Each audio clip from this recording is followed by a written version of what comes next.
sorting some paperwork and I came across a few hair analysis, so I thought I'd share with you. This is a relatively young lady. She's in her mid-40s that came in, and one of her concerns was that she has beginning of osteopenia. Now, osteopenia is a condition where you start losing your bones. And of course, a step of natural progression is osteoporosis. So the question is, usually it starts hitting women quite a bit later, post-menopause. But in her, they incidentally found it pretty early. So what we did, we ran a hair analysis, and I want to show you something. So this is the copy of her hair analysis. And what's interesting is the first thing that the doctor told her when she was diagnosed with osteopenia is, let's make sure you take your calcium supplements. If you look at her hair analysis, you'll notice that her calcium levels are actually extremely high. What that means is she is not processing or metabolizing her calcium correctly.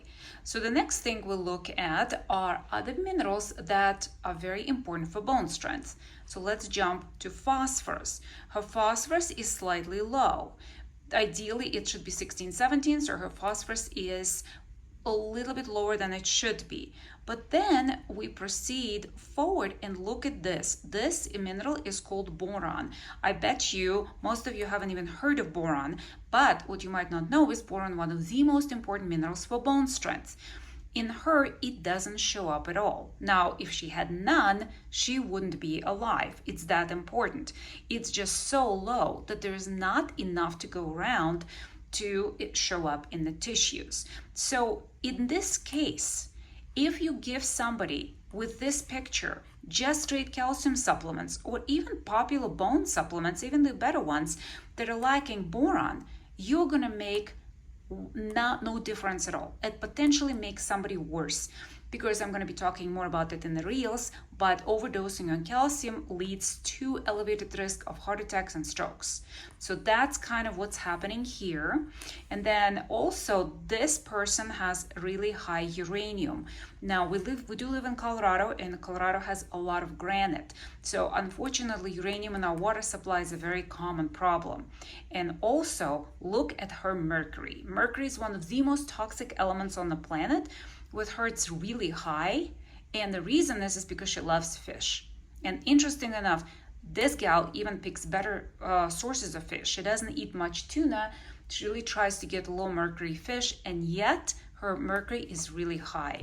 So that's why hair analysis is one of my favorite tests, because you can easily and inexpensively see this at one glance. I'm going to share with you another hair analysis that this lady is in her early 40s, and her chief complaint is extreme fatigue.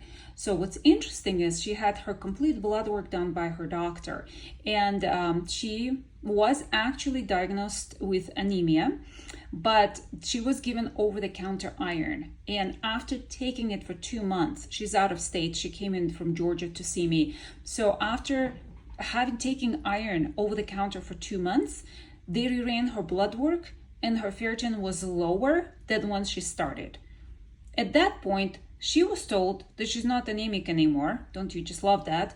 And she's still tired.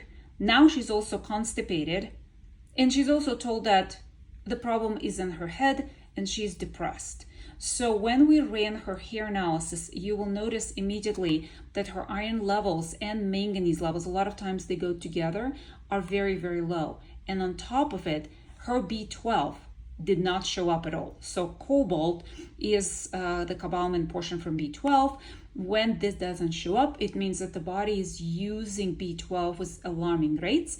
So of course, where is she expected to get energy if it doesn't even show up in the tissues? So with her, after testing her, what it came up was that the iron actually wasn't a problem. The parasites were a problem. And that is why taking over-the-counter iron did diddly squat for her. So in her situation, we had to start with anti-parasitic protocol. I have time to share one more with you. And this one is a young woman. She is in her late 20s.